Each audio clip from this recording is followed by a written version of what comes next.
Hello बच्चों, आपके अपने YouTube चैनल YGD क्लास में स्वागत है। ये लीजिए, आज हम फिजिक्स का एक मोस्ट इंपोर्टेंट टॉपिक लेके आए हैं और सबसे मोस्ट इंपोर्टेंट टॉपिक है। मैं दिखाऊंगा भी ये कितनी बार आ चुका है। फिजिक्स का 2024-25 के लिए चैप्टर नंबर 2 का है ये। ठीक है, टॉपिक अब देखते हैं। टारगेट हमारा 100/100 और इस टारगेट को हम कंप्लीट करेंगे।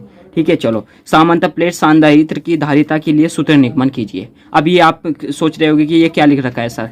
ये देखिए, ये कितनी बार आ चुका है। ये टॉपिक जो ये क्वेश्चंस है, ये टॉपिक भी है और ये क्वेश्चंस देखिए कितनी बार आ चुका है। कितनी बार 2014 में भी आया, 15 में भी आया, 16 में भी आया, 17 में भी आया, 18 में भी आया, 19 में भी आया और 2024 में आया है। 2025 में भी आएगा भाई, देख लेना। ठीक है, चलो टाइम ना वेस्ट करते हैं और करते हैं पहला क्वेश्चन। क्या है ये?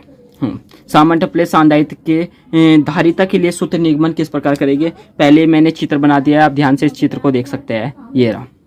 ठीक है, अब स्टेप बाय स्टेप हमें लिखना है। देखिए, चित्र के हिसाब से बनाएंगे, जैसे चित्र है उसी हिसाब से आप इसकी थ्योरी भी लिखेंगे। अब देखिए क्या लिखना है। थ्योरी में आपको लिखना है, माना दो किरणें या दो लंब है या दो रोड रखी हुई है, कुछ भी मान सकते हैं, पर हम इसे किरणें मानेंगे। माना दो किरणें P1 वह P2 है। चलो अब लिखते हैं। ये लीजिए, माना दो किरणें P1 वह P2 है। ठीक है, ये लिखना है हमें। माना दो किरणें P1 वह P2 है। ये हमने किरणें मान ली है। ये लीजिए, यहाँ से यहाँ तक इनके बीच की दूरी d है। लिखते हैं, किरणों के बीच की दूरी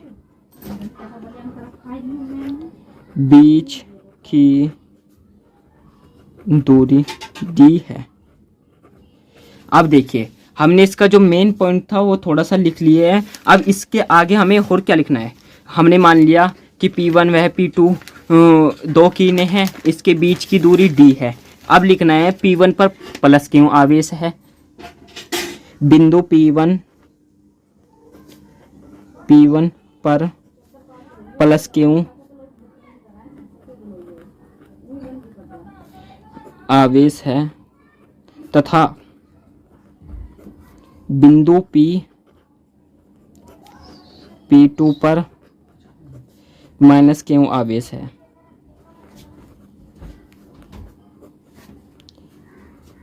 अब ये लीजिए, हमने ये भी लिख दिया कि बिंदु P1 पर हमारा क्या है, प्लस आवेश, तथा बिंदु P2 पर माइनस के क्यों आवेश है। अब इसमें बस आपको एक पॉइंट लिखना है। क्या? अब ये लीजिए, देखिए आपको दो लाइन लिखनी है। अब इसका हमें क्षेत्रफल भी बताना है। अब लिखते हैं प्रत्येक प्लेट का, यानी इस प्लेट का, इस किरण का और इस किरण का क्षेत्रफल तथा किरणों का प्रतिच्छेद क्षेत्रफल का परिच्छेद क्षेत्रफल ए है तथा एक वर्ड और, तथा आवेश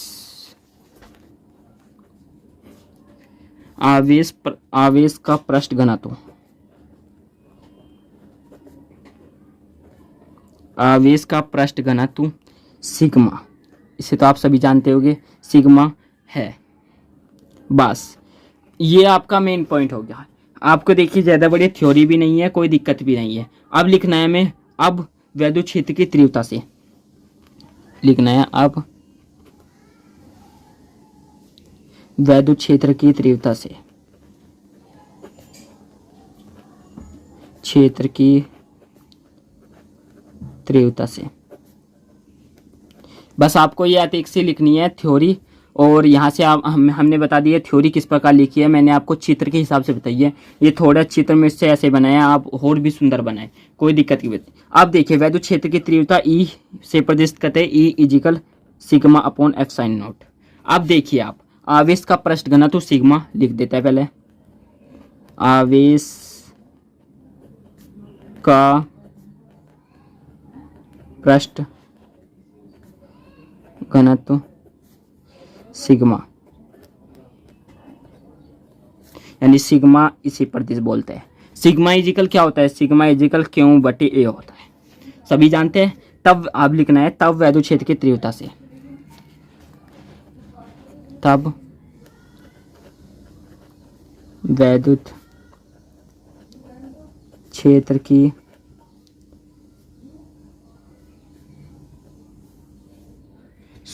थोड़ा दिक्कत, वैद्युत क्षेत्र की तीव्रता से, यानी ई इजिकल।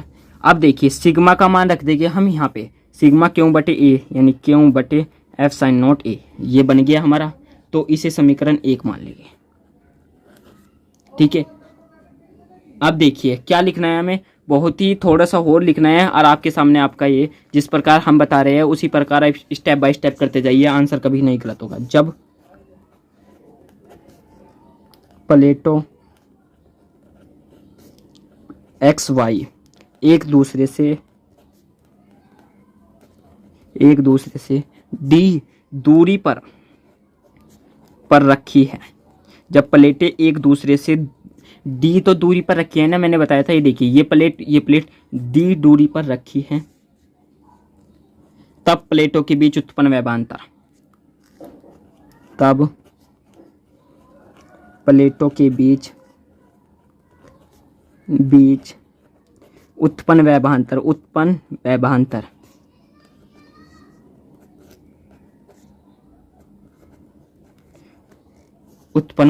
v है। तो यस सर, इतना तो जब प्लेट एक दूसरे से डी दूरी पर रखी है तो उनके बीच जो उत्पन्न व्यवधानता होगा वो क्या होगा, E is equal v upon D, या हम इसे बोल सकते हैं v इजिकल ई डी, ठीक है।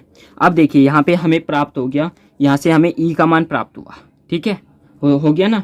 तो v इजिकल ई डी हो गया।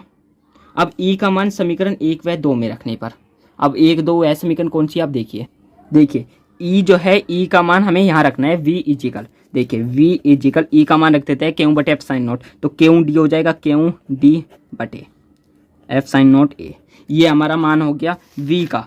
अब v इजिकल, अब देखिए एक लिखना है आपको, सभी ने पढ़ा होगा धारिता की परिभाषा से, लिखते हैं हम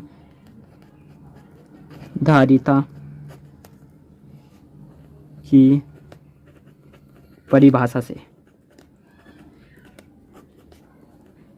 अब जब धारिता की परिभाषा C इजिकल क्यों अपॉन v का मान यहाँ रख देते हैं, ठीक है जी, क्यों बटे क्यों D upon F sine not a, ये लीजिए आपको दिख रहा होगा आई होप, ये लीजिए ये क्यों बटे v का मान हमने यहाँ से उठाकर यहाँ रख दिया, तो क्यों से ये क्यों गया और ये ऊपर जाएगा सभी जानते हैं, और ये नीचे आ जाएगा। तो अब जो हमारा C का मान होगा, C is equal F sine not A upon D farad,